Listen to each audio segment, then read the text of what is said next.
I'm Sarah Barasch. I'm here from the People Platform and the Marketing Cloud at Stagwell Sport Beach. I've got with me Jen Friedlander, who is the SVP of Insights and Measurement for Screenvision, and Fotoulla Damaskos, who is the Chief Brand Officer at NRG. And we are going to talk about Gen Z and Gen Alpha and the moviegoing, and kind of the value that they've been putting on moviegoing, how their content preferences have been changing, how fandom has been playing into it, and for Jen to talk about what that means for the future of advertising and the theater experience. So all good things like that. So Fotoulla, I'll put our first question to you, which is Gen Z and Gen Alpha have grown up with just endless content at their fingertips, on their phone, on their computer. Yet they're the ones that are really helping to drive a movie-going comeback. What do you think? What have you been seeing in your research that is driving that? So you alluded to some of the myths and misconceptions that we see with Gen Alpha and Gen Z. We hear it all the time, right? Because they have so much online access to content that they don't want to go to the movies, or that they only want short-form content and not long-form content, or that their attention spans are too short, or that they only want to interact with their friends online. But our research, and I think one of the more important findings from our research, shows that a lot of those assumptions aren't true. And it's because of all that access to online content that movie going for them it takes on new meaning. It becomes an event, right? This is a generation that craves social connection. They crave shared experiences. So when they go to movies, it's to be in the moment, to disconnect and be in the moment. It's to enjoy the spectacle of the event, the movie itself, and to connect with their friends. So some of our research showed that this generation is less likely to want to go see a movie because of an actor or because of a director, and more because they want to have that, spend time with their friends, have that shared experience. And also they prefer a movie experience or a theater experience that has buzz and energy behind it. So they're really looking for those kinds of experiences.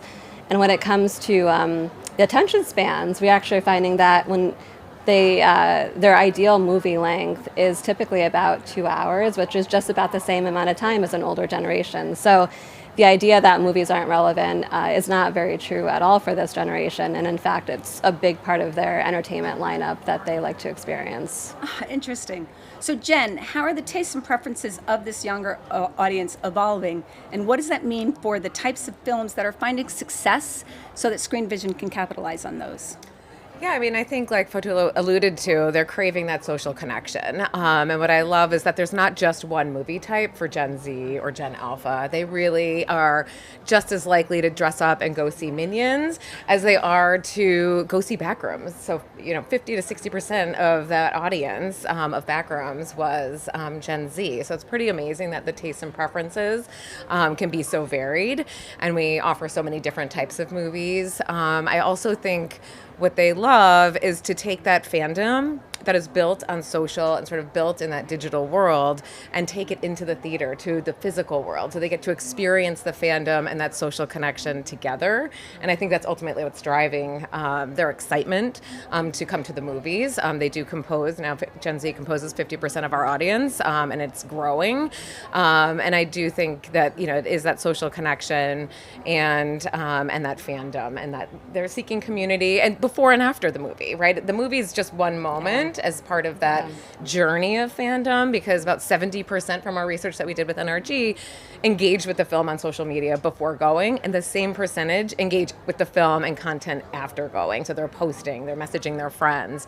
So I think it's really about bridging that fandom between the digital and physical world. They're exploring the content in so many other areas too, and bringing it into their real lives. Yeah. So we are seeing, so this is geared towards Fotoulla, we're seeing a growing number of successful properties emerge from YouTube, gaming, social media, and online communities. How important is it for Gen Z and Gen Alpha to see the content that feels authentically theirs make its way to the big screen? How big of a deal is this for them? Yeah, it's everything. And to Jen's point, this generation their fandom is very participatory, so they want to co-create. They are very creative, and they're looking for ways to express themselves in all forms of content. So understanding this audience and being authentically true to them is everything, because then they become part of that marketing engine. They become part of that buzz that fuels the movie's success and growth.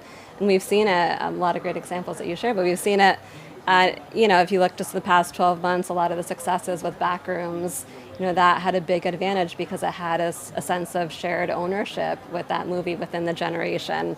And you look back to even a movie like K-pop Demon Hunters, the fan participation was really there. They, wanted to go to sing-along screenings, and the look and feel of that universe lent itself to fan art with fans creating themselves as part of the characters within the movie. And a movie like a Minecraft movie, also a lot of fan participation there, where you see everything from the memes being shared, or also the block party screenings where fans are really engaging and participating, but also looking for those Easter eggs that they know are hidden within the movie. So that movie did really, it not only played into a franchise, but played into a community of players. So that's, when they feel like it's authentically from their generation, they become part of the engine behind the movie's growth. Yeah, just adding to that, they just really love to eventize everything, yes, right? They get so excited. They're Yeah. so passionate that they love to eventize these moments. Yeah. So that was actually leading into my next question for you, Jen, which is fandom. Like, all we're hearing is that it's fandom, and it's about making it theirs and becoming a huge fan of something. Yeah.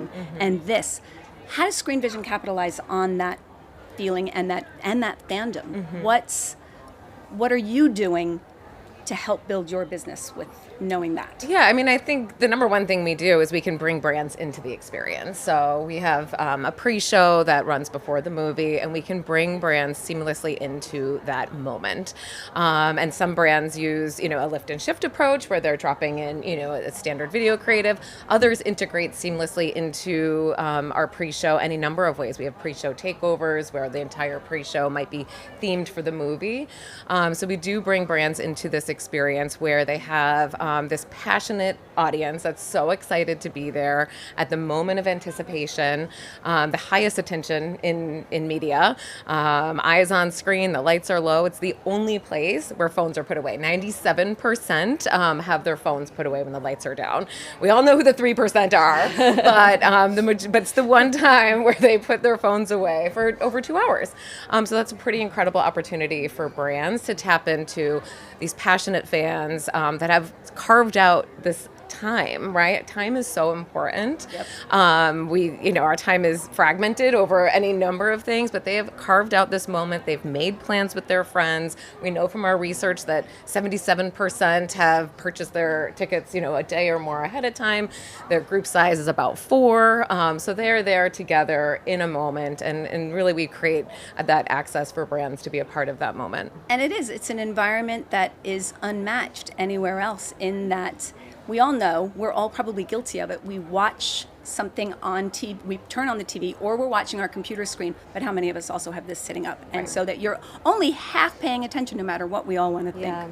But can I just fill on that Sure. too? The other thing about this generation is their lives are so algorithmically driven, right? All of the content that they see online is because of the algorithm that they have self-curated. Everything feels personalized and everything feels to some degree niche. So movies that a whole generation, or at least most of the generation, can get behind become very powerful because it is one of the few things that unite more people together. And it's not just because the algorithmic driven experience is fantastic, but it's also isolating to some degree. So when you have something that brings together a generation like many of these movies have been, it's very validating to them, and it becomes very powerful. So actually, this kind of goes to both of you. Thinking about this generation and how much of the future growth of the box office is going to depend on understanding Gen Z and Gen Alpha, not just as consumers, but as active participants who help create, amplify, and celebrate culture. What does the future of cinema look like for that?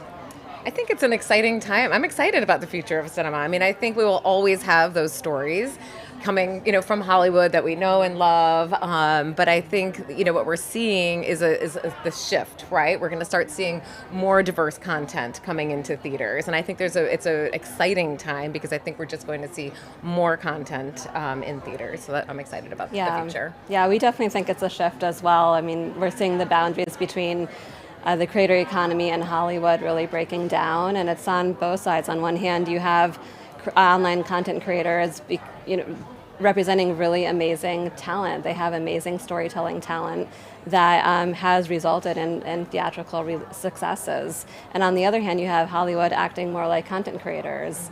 You have actors as big as Leonardo DiCaprio promoting his movie on hour-long podcasts. So we see this shift continuing, and that source of amazing storytelling from the creator world, from the online world, will continue to make its way into Hollywood.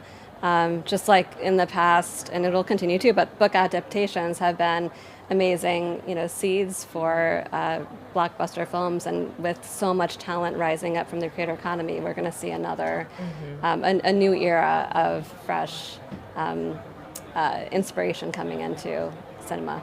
So Jen, how do you take all of this information and the fact that it changes? The interesting thing that I love about the box office is it's a changing dynamic every single weekend. It's something new. Right. And so there's often, how do you take all that information and actually turn that into actionable insights? Well, we do a lot. We do a lot of measurement, so we know our audience really well. I think we're the only platform that can actually tell you with certainty that we have a true set in the ticket sales. So we're not estimating. We know exactly who's there every weekend. And I think when you look at a typical weekend in cinema, you've really got something for everyone. So Gen Z might be there. There's families there. You've got horror. You've got Disney movies. You've got creator content. So I think it's a really exciting time. So we do measure both impressions, but also outcomes. So that's kind of where the industry is moving now, and we've moved right along with it. Our theaters are situated in the heart of commerce, I like to say. So not only are our moviegoers coming to the movie, but then they're out of the home. So again, a really rare opportunity to connect with consumers who are on the go. And out of the home, 33% of our theaters are located in a mall. So that's a pretty amazing opportunity too. So not only do they show up for the moment, but then they're part of the community along their journey. So in my last very quick question, both of you, tell me what you're most excited about seeing for the rest of this year. What's your movie, Jen? I have to What get are on you board with The excited about? Odyssey. I think there's just been so much hype. It's been sold out for over a year, so that's pretty exciting. But I think Spider-Man is going to be huge. We're projecting that 41% of Gen Z is going to go see it in theaters. So Fotoulla, what are you excited about? Well, I haven't seen Backrooms or Obsession yet, and horror is not typically my genre, but given all the hype behind it, and I just want to check it out and see, All right. see what else. Well, thank you both very much for a great conversation. thank you for having Thank us. you so much.